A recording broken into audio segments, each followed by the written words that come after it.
Vamos a avanzar hoy en torno a los modelos de enseñanza que hemos estado desarrollando, pero específicamente vamos a profundizar un poquito en torno al modelo de enseñanza por indagación. Eh, Sin embargo, este ejercicio de avanzar o de profundizar esta comprensión del modelo de enseñanza por indagación, de alguna manera también nos va a ir aproximando o nos va a llevar a un nivel más específico de trabajo y de aprendizaje en torno a estrategias de enseñanza, especialmente o específicamente en el nivel de actividades. La idea es que avancemos hacia el diseño de actividades o al análisis de actividades más concretas, porque estábamos hablando de modelos de enseñanza que podemos concebir como comprensiones o teorías más amplias o más generales respecto de cómo organizar la enseñanza. Sin embargo, la pregunta es, en términos concretos, cómo estos modelos se expresan, cómo se implementan en las clases propiamente.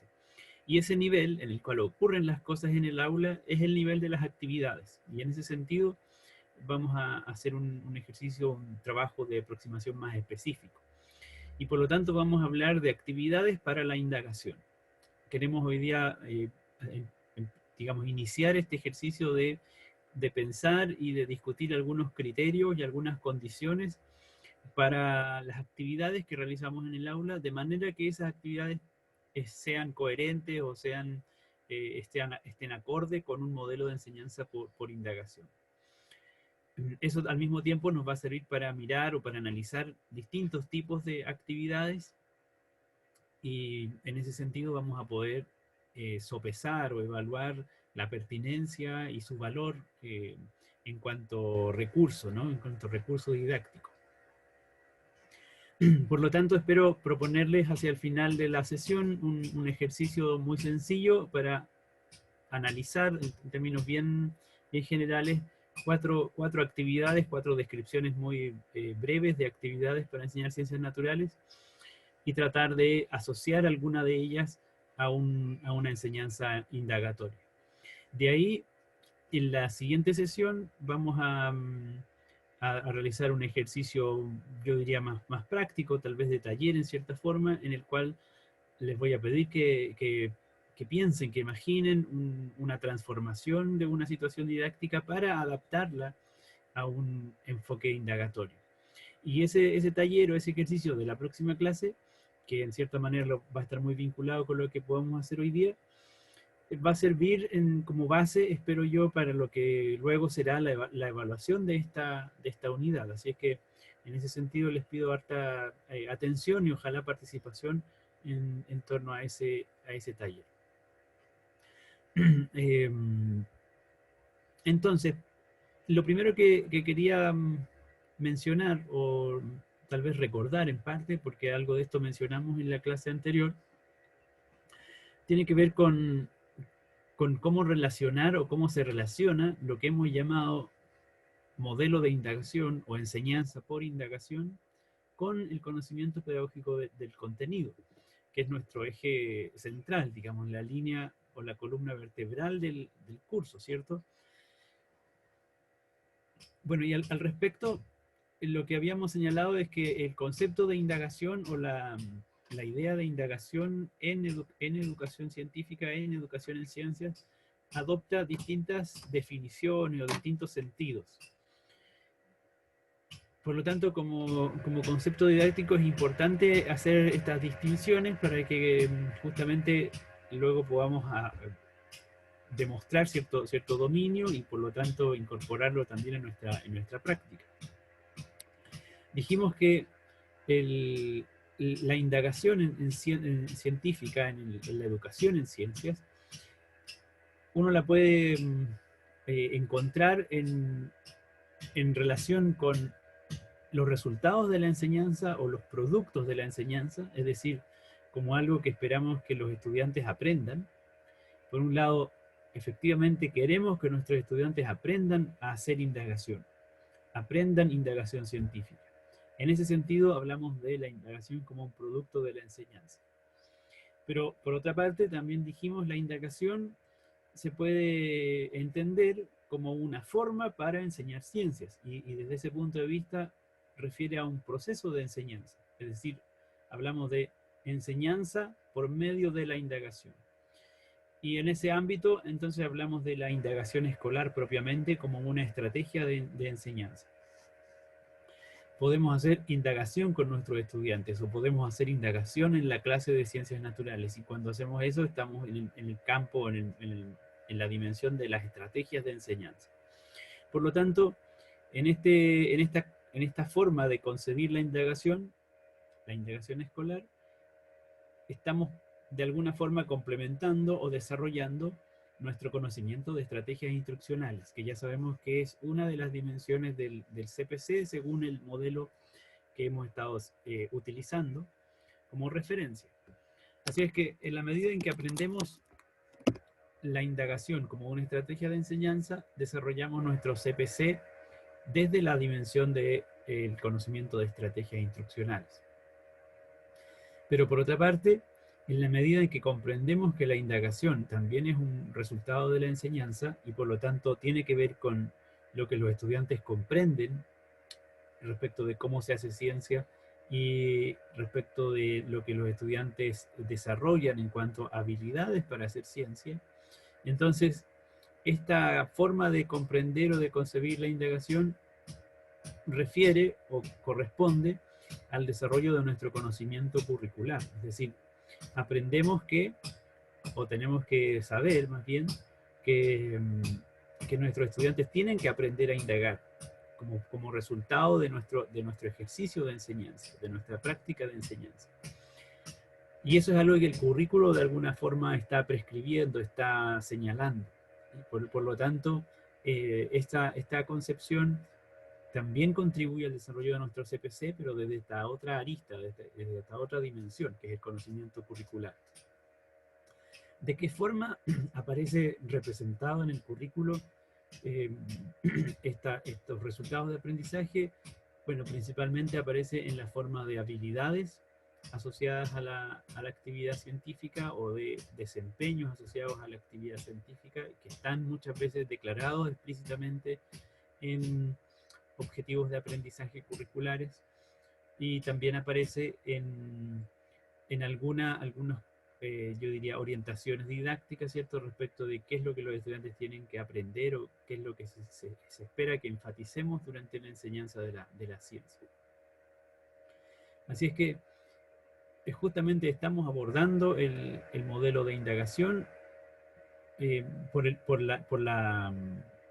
porque de esta forma estamos desarrollando parte de nuestro CPC, tanto en el ámbito de las estrategias instruccionales como en el ámbito del conocimiento curricular. Por supuesto, estas dos dimensiones están relacionadas porque cuando hablamos de enseñanza por indagación como estrategia, lo que estamos buscando, por supuesto, es obtener logros de aprendizaje. Lo que queremos que nuestros estudiantes demuestren finalmente algún nuevo conocimiento o alguna nueva habilidad. Y por lo tanto, podemos decir que mediante la indagación, nuestros estudiantes también aprenden a indagar. Entonces, en ese sentido, hay un vínculo claro entre lo que nosotros hacemos como estrategia de enseñanza y el resultado de aprendizaje que se puede llegar a lograr mediante esa estrategia.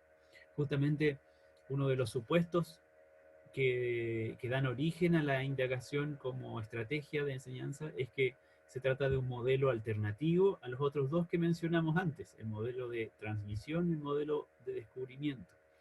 Y es un modelo alternativo justamente porque plantea que los otros dos modelos no son suficientemente adecuados o no son suficientemente efectivos para el aprendizaje de las ciencias en general.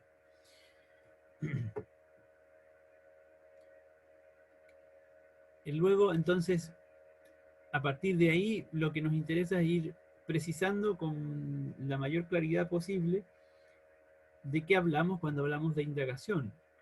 Frente a qué escenario podemos decir que estamos haciendo indagación o realizando indagación escolar. Y entonces aquí es importante descartar algunas concepciones más o menos instaladas, más o menos habituales en algunas clases de ciencias naturales, para tratar de despejar, ¿cierto?, posibles confusiones. En primer lugar, es importante destacar que la indagación como estrategia de enseñanza no se reduce o no se remite a un método, como si fuera una serie de pasos o una serie de procedimientos a seguir para enseñar. Vamos a ver que, como lo hemos descrito como un modelo de enseñanza, entonces la indagación refiere, yo diría, más bien a una forma de organizar la enseñanza. Y esa forma de organizarla, por supuesto, puede adoptar distintas maneras, distintas representaciones, distintas instancias que podemos catalogar o que podemos clasificar como indagatorias.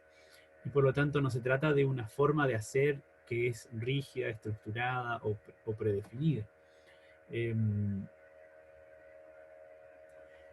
ese mismo sentido, tampoco tenemos que confundir la indagación escolar con la realización de lo que las autoras, en este caso Furman y Podestá, llaman recetas de laboratorio.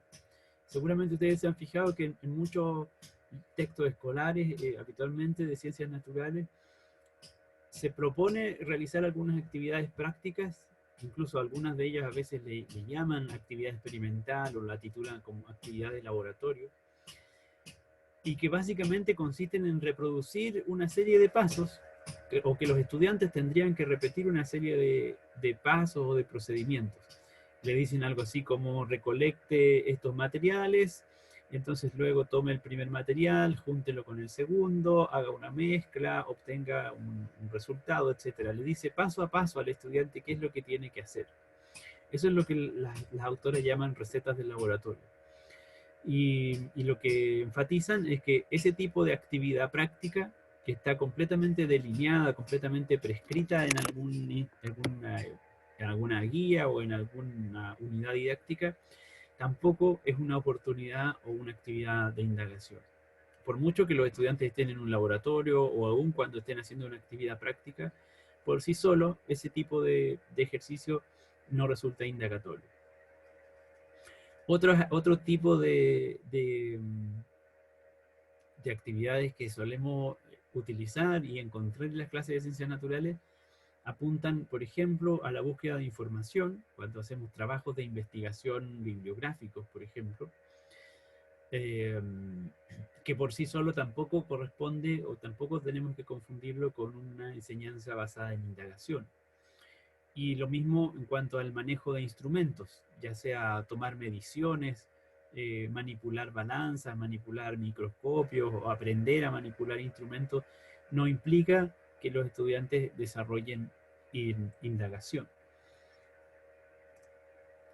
Y en ese mismo sentido, o tal vez de un modo más general, entonces podemos decir que el solo hecho de realizar experimentos o realizar actividades prácticas tampoco garantizan que estemos realizando indagación. Para que ocurra la indagación, vamos a ver en breve, se espera que se den ciertas condiciones, que la actividad se organice con una cierta secuencia y con una cierta intencionalidad.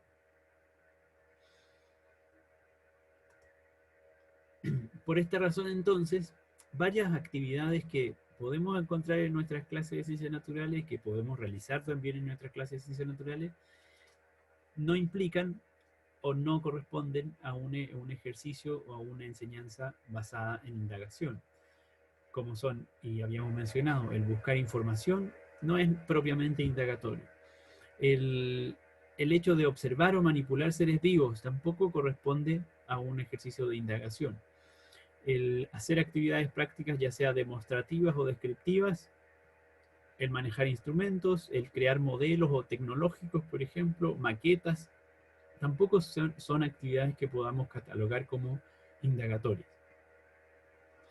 Esto, por supuesto, no nos lleva a descartar estas actividades, simplemente lo que estamos tratando de hacer es bajo qué condiciones podemos estar hablando, podemos reconocer una enseñanza orientada o basada en la indagación. Es la indagación entendida como este modelo de enseñanza que hemos estado describiendo. Entonces, otros elementos importantes a tener en consideración es que en general, bueno, un reparo muy frecuente cuando se dice o cuando se promueve o se propone la indagación como una estrategia de enseñanza es que, digamos, no hay posibilidades materiales o no hay espacio para realizar experimentos, por ejemplo. O eventualmente no se dispone de un laboratorio en la escuela. Y entonces, dado que no hay laboratorio o no se pueden hacer experimentos, entonces no podemos hacer indagación.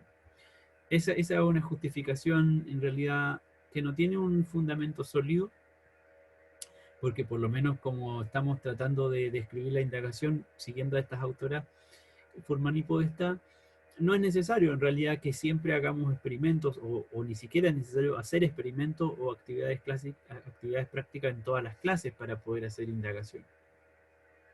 E incluso, efectivamente ocurre que los estudiantes pueden hacer experimentos y sin embargo no estar aprendiendo o no estar desarrollando habilidades científicas. El hecho de hacer experimentos no es por sí solo una práctica efectiva. Se requiere un diseño que promueva el desarrollo de ciertas competencias. Y ahí es donde la indagación juega un papel importante. Y por lo mismo que hemos dicho antes, el realizar experimentos no es la única forma de desarrollar o de formar competencias científicas, sino que hay maneras que son, por supuesto, complementarias o incluso más efectivas que el ejercicio experimental. ¿Qué condiciones o qué supuestos podríamos tener presentes cuando pensamos en un ejercicio de indagación? Bueno, un primer elemento a tener presente es lo que llamamos en su momento el ciclo de aprendizaje que se supone ocurre en un proceso de indagación. Recuerden que cuando hablamos de modelo de enseñanza también estamos hablando en cierta forma de una teoría acerca de esa enseñanza y por lo tanto esa teoría implica supuestos respecto de cómo ocurre el aprendizaje. Y uno de esos elementos es este ciclo de aprendizaje del cual podemos encontrar distintas alternativas dependiendo de los autores. Aquí tenemos un par de modelos que justamente expresan ciclos de aprendizaje que son, digamos, muy semejantes, que podemos hacerlos dialogar mutuamente y que tienen fuentes distintas. El modelo de Feysinger que habíamos mencionado antes y que simplemente reconoce y enfatiza la importancia de estas tres etapas en un ciclo de indagación. La etapa de pregunta o de planteamiento de un problema, una etapa de acción o de exploración que sirve para dar respuesta a la pregunta y una etapa de reflexión a partir de lo observado o lo encontrado como resultado en la etapa anterior, que de alguna forma justamente nos permite formalizar y obtener una respuesta a la pregunta inicial, o le permite a los estudiantes obtener una respuesta a la pregunta inicial. Pero así como pueden obtener respuestas a la pregunta inicial, también pueden surgir otras preguntas a partir de esta reflexión que lleven a un nuevo ciclo de indagación, en el cual las nuevas preguntas implican o requieren otro proceso de actividad, de acción, de exploración, y así sucesivamente. En un modelo semejante, que proviene de lo que se conoce como enseñanza basada en indagación, un movimiento, podríamos decir, más o menos institucionalizado, que se ha extendido por varios países, quienes promueven un modelo de aprendizaje que tiene estas cuatro etapas. La etapa de focalización, que es análoga a la etapa de pregunta en el caso de Feysinger, implica esto la definición de una problemática o la focalización en un contexto determinado, una problemática y de ahí una pregunta para resolver, para explorar, que justamente es la siguiente etapa y que correspondería a la etapa de acción en el caso de Feysinger, es decir, de qué manera los estudiantes en este caso, mediante un ejercicio práctico de exploración de algún tipo, pueden dar respuesta al planteamiento problemático inicial la etapa de reflexión que coincide con la de Feisinger, pero en este caso se agrega un momento de aplicación posterior, es decir, los estudiantes no solo llegan a elaborar una conclusión para dar respuesta a la problemática inicial, sino que tomando esas conclusiones o haciendo uso de esas conclusiones, los estudiantes extrapolan la conclusión en algún contexto distinto al inicial y entonces demuestran o aplican lo que eventualmente aprendieron en las etapas previas. En cualquier caso, estos modelos de aprendizaje o ciclos de aprendizaje remiten o son la base de lo que se supone es una enseñanza basada en indagación. Es uno de los elementos a tener en consideración. Así que cuando hablemos de actividades indagatorias, o para poder hablar propiamente de actividades indagatorias, deberíamos buscar en esas actividades estos momentos. Si nos quedamos con el ciclo de Feisinger, entonces deberíamos buscar estos 3 momentos. Si es que, digamos, desarrollamos mejor nuestra comprensión sobre el modelo ECBI, entonces buscaríamos representar o encontrar en las actividades estas cuatro etapas.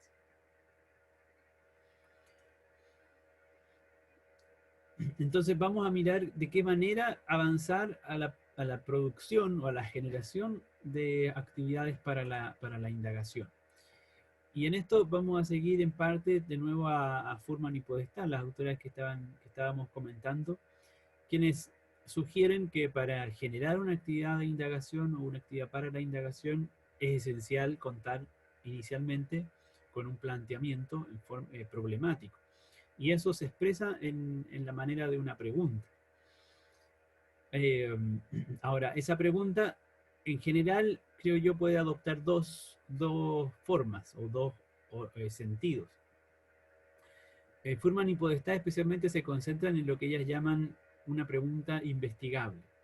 Es una pregunta que en general siempre va a conducir o va a invitar al estudiante a elaborar algún tipo de diseño experimental para poder responder la pregunta. Y por otro lado, yo creo que uno puede complementar este tipo de pregunta, la pregunta investigable, con otro tipo de pregunta que yo le llamo pregunta orientadora, porque no necesariamente va a llevar a la confección o a la implementación de un experimento para poder ser respondida, sino que focaliza o permite focalizar el desarrollo de algunas competencias científicas claves.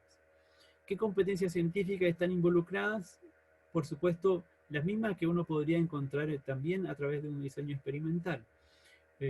Por ejemplo, la formulación de preguntas, la simplemente observación o descripción de los fenómenos o la recolección de datos, entre otras competencias que están declaradas en el currículo como habilidades científicas, fundamentalmente.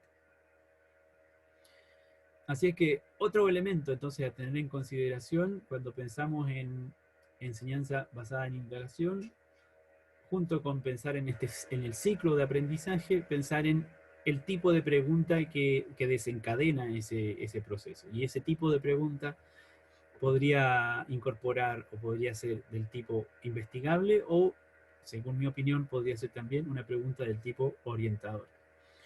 Vamos a ver un par de ejemplos luego sobre estos tipos de preguntas. En el primer caso, yo les decía, son preguntas que en general se van a poder responder mediante algún tipo de intervención empírica, algún tipo de experimento. Esto porque las preguntas investigables siempre se enfocan en la búsqueda de relaciones entre factores o variables.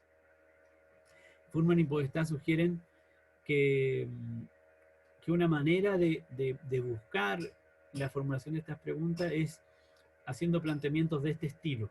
Frente a un determinado fenómeno, una determinada situación, plantearse la idea de qué pasaría si, y entonces identificar variables o factores claves que podrían ser observados, que podrían ser medidos, para poder responder a una pregunta de este tipo. En este ejemplo de la imagen, ¿a alguien se le ocurre una pregunta que podamos formular usando este planteamiento inicial? ¿Qué es lo que estamos viendo en esta imagen?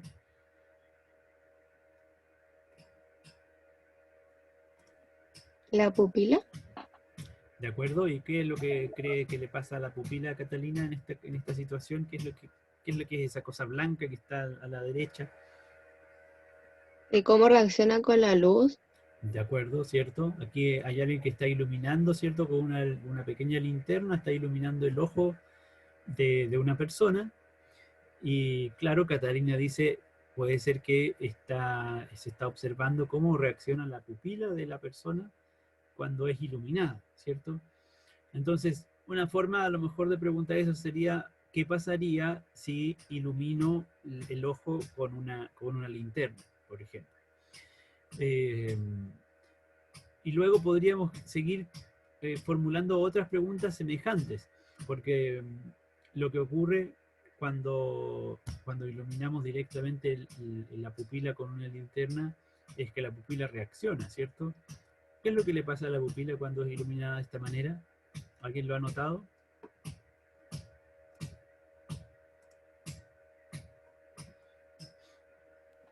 Eh, ¿Se contrae? Gracias, Catalina. Efectivamente, ¿cierto? La pupila se achica, se contrae, reduce el- la cantidad de luz que ingresa al ojo. Y entonces así, lo primero que observamos cuando alguien ilumina con una linterna el ojo de una persona, entonces la pupila se hace más pequeña.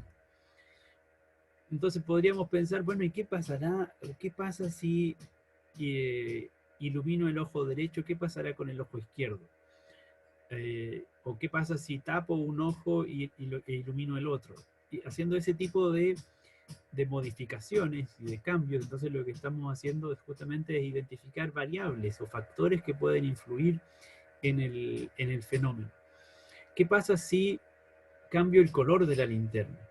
¿Qué pasa si ilumino los dos ojos? ¿Qué pasa si, etcétera? ¿No? Ese tipo de formulación pueden llevar a lo que Furman y Podestá llaman preguntas investigables. ¿Por qué? Porque para poder responderlas, luego lo que tendría que hacer es probar el cambio o probar cómo funciona, cómo afectan, ¿cierto? Los distintos factores al fenómeno en cuestión. Si yo me pregunto, ¿qué pasa si cambio de color en la lente de la luz? Entonces, para responder la pregunta, tendría que tomar una linterna y probablemente colocar filtros de colores para apreciar los efectos del cambio de ese factor o de esa variable. Y entonces, en ese sentido, este tipo de preguntas lleva o conduce a que los estudiantes realicen algún tipo de experimentación. Para estas autoras, este tipo de preguntas son propicias para gatillar o para desarrollar una actividad indagatoria. En general, las preguntas investigables de este tipo tienen que ser bastante específicas para poder justamente realizar la manipulación de variables o de factores. Porque una pregunta general como la que tenemos aquí, ¿qué provoca el cáncer? Por supuesto, es una pregunta interesante que puede llevar a una gran investigación, sin embargo, no nos va a permitir realizar ningún tipo de exploración o de experimentación en ningún contexto, especialmente en una sala de clases. Entonces, se requiere en general las preguntas de este estilo que son más generales, irlas precisando, irlas especificando para ir reconociendo o identificando factores que podamos medir, que podamos observar. Un primer paso de especificación podría ser este. En vez de preguntar qué provoca el cáncer, podemos preguntar, ¿existe alguna relación entre fumar y tener cáncer, por ejemplo? Bueno, acá tenemos, claro, una pregunta un poco más específica que la anterior. Partimos de la base de que puede ser que haya alguna relación, pero tendríamos que estudiarla para poder afirmarla. Y entonces cuando nos hacemos la pregunta de cómo podríamos estudiar la relación entre fumar y tener cáncer, entonces nuevamente uno puede todavía precisar más y mejor la pregunta. Y así uno llega a una formulación como la que está más abajo. ¿Cómo se relaciona la cantidad de cigarrillos diarios que fuma una persona con la probabilidad de tener cáncer de pulmón? Bueno, este nivel de especificidad claramente es mucho mayor que la pregunta inicial y la siguiente. Y es una pregunta, está simplemente a modo de ejemplo, ¿no? Para entender la idea de cómo precisar o cómo especificar una pregunta investigable, en la cual aparecen claramente señaladas los factores o variables que son medidos o que son observados. En este caso, la cantidad de cigarrillos diarios y por otra parte, la probabilidad de tener cáncer. Si uno quisiera investigar entonces este problema, lo que tendría que hacer es, por supuesto, recoger una gran muestra de personas que consuman distintas cantidades de cigarrillos diarios, contabilizar y medir eso durante un cierto tiempo y finalmente determinar quiénes desarrollan y quiénes no desarrollan cáncer de pulmón y hacer una relación entre esas dos mediciones. Eso es lo que se haría en una investigación científica para responder a esta pregunta. Se realizaría un experimento más o menos pseudo controlado o un casi experimento en el cual se miden las dos variables y se buscan relaciones entre ellas. Eso es lo que trataríamos de hacer cuando formulamos preguntas investigables, buscar relaciones entre variables o entre factores que podamos responder mediante algún tipo de indagación.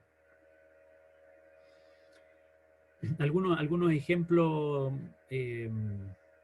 más frecuentes o más típicos en educación básica puede ser, por ejemplo, cuando estudiamos el crecimiento de las plantas. Y entonces, para estudiar la influencia de algunos factores que afectan el crecimiento de las plantas, los identificamos y los controlamos o los manipulamos. Por ejemplo, controlamos la cantidad de luz que recibe un par de plantas. Y entonces comparamos cómo afecta la cantidad de luz al crecimiento de la planta. O lo mismo con la cantidad de agua o el tipo de sustrato en el cual se encuentra. Eventualmente ese tipo de fenómeno uno lo puede efectivamente estudiar e implementar mediante una actividad de indagación. Y el otro tipo de preguntas que yo les mencionaba son lo que llamaba preguntas orientadoras, que no necesariamente nos van a llevar a una investigación en base a la búsqueda de relaciones entre variables, pero sí van a permitirnos focalizar el desarrollo de alguna competencia o el análisis de algún diseño de investigación. Por ejemplo, si quisiéramos formular hipótesis, o más bien que nuestros estudiantes desarrollen hipótesis o aprendan o desarrollen la habilidad para formular hipótesis y que distingan la formulación de hipótesis de la elaboración de predicciones. Una cosa es suponer qué es lo que ocurre y otra cosa es predecir qué es lo que va a ocurrir. Y entonces allí uno podría imaginar algunas preguntas que permitan focalizar ese tipo de tarea. Por ejemplo, en el contexto de este modelo de teléfono con hilo y vasos, uno podría preguntarle a los estudiantes acerca de cómo creen que se transmite el sonido en el hilo. O qué ocurre cuando el hilo está tenso, o qué ocurre cuando el hilo no está tenso, qué ocurre cuando el hilo es vertical, qué ocurre cuando el hilo es horizontal. Y entonces, a partir de ese contexto, pedirle específicamente a los estudiantes que formulen ya sea una hipótesis o que elaboren una predicción sobre lo que va a ocurrir. Y en ese sentido, la pregunta que desencadena esa tarea asociada al modelo es una pregunta orientadora. Creo que debe quedar muy poco tiempo de esta sesión, así que se va a interrumpir en cualquier segundo. Solamente les presento aquí una serie de otros ejemplos de preguntas, algunas que podemos clasificar como investigables, otras como orientadoras. Las primeras, si ustedes se fijan, se parecen justamente en el hecho de que incorporan variables o factores explícitos que uno podría medir o observar. Mediante que las otras preguntas apuntan a desarrollar algún tipo de competencia o de habilidad a partir de alguna situación de investigación dada. Por ejemplo, cómo interpretar los datos representados en un gráfico acerca del consumo de una pastilla, que es semejante a lo que hicimos en la clase anterior con el modelo indagatorio. Aquí el estudiante no tiene que hacer ningún diseño experimental, simplemente tiene que interpretar datos que están dados. Y esa pregunta lo va a llevar eventualmente a efectivamente desarrollar una competencia asociada a la interpretación de datos o al análisis o a la elaboración de conclusiones, por ejemplo. Voy a hacer entonces una breve pausa para evitar que se interrumpa la clase. ¿Alguien tiene alguna pregunta o alguna duda? ¿Algún comentario?